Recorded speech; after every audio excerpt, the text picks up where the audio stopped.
Karibu popote pale ulipo katika taifa hili la Kenya mara tena. Jina langu ni Elizabeth Mutuko na moja kwa moja ni kwamba muungano wa walimu nchini KNUT na KUPPET wametangaza kuondoa huduma zao katika bonde la Kerio kufuatia mauaji ya padri wa kanisa la Katoliki katika Tot, Marakwet Mashariki.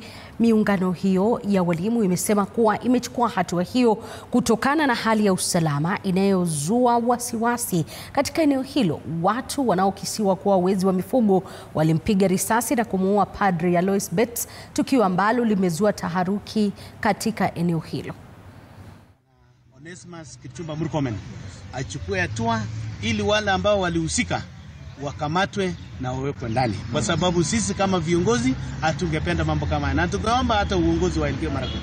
Ningependa tu nishukuru Gavana kwa sababu mambo haya yakiwa yanatendeka, alikuwa kilomita 20 kutoka mahali penye patri aliwawa, na hata mimi kama kiongozi wa chama cha walimu ilikuwa karibu kilomita 10 mahali penye huyo patri aliwawa.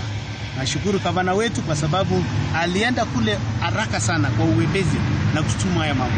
Kwa hivyo naomba wale viongozi wale wengine, iwe ni senator, wajumbe, women rep na uongozi kwa ujumla katika Elgeyo Marakwet, wache na tushtumu haya mambo na tuungane pamoja ili hiyo mambo ya Kerio Valley ije ikome na ishe. Na shukuru vile vile wale watu wa kule Tot, kwa sababu hakuna mtu yeyote ambaye alifurahia hayo mambo, kwa sababu huyo patri alikuwa ni kiongozi na alikuwa anatuombea sisi wote, na alikuwa hata anaomba hii mambo ya Kerio Valley ije iishe. Lakini nashangaa mtu ambaye alikuwa anatembea na Biblia, alikuwa anatembea tu na mtu wake, na alikuwa anatembea na katekista, na hata tukisema kwa ukweli ni mtu ambaye hata hana watoto. Sisi wote ni watoto wake, na nashangaa kuuawa kwake ilikuwa ni ya nini. So naomba watu wetu wa Kerio Valley, tafadhali tushughulikie mpaka hao walivu ambao walifanya kitendo hicho wakamatwe. So tunaomba uongozi katika kule Tot, kule Kerio Valley wahakikisha kwamba, najua tangu jana mimi ndiye mtu wa kwanza kupata ujumbe kwamba patri aliwawa, kwa sababu nilipikiwa simu na walimu kadhaa kutoka kule Tot. Na tayari hata mashule yamechifunga. Hata sio sisi kusema za hizi tunafunga mashule, tayari mashule yamechifunga kwa sababu hakuna mtu yeyote, hakuna mtoto yeyote ambaye angependa kuwawa bure.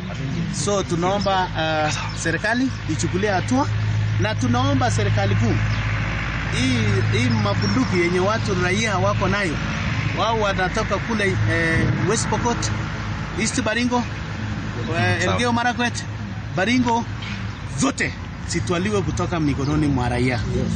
Na watumie zile bunduki ambazo situmike ni zile ambazo serikali wenyewe walitoa, ili tujue ni nani ametumia bunduki, kwa sababu najua au NBR wanapopewa hizo bunduki, hata risasi wanajua nani hako nayo, ili ijulikane.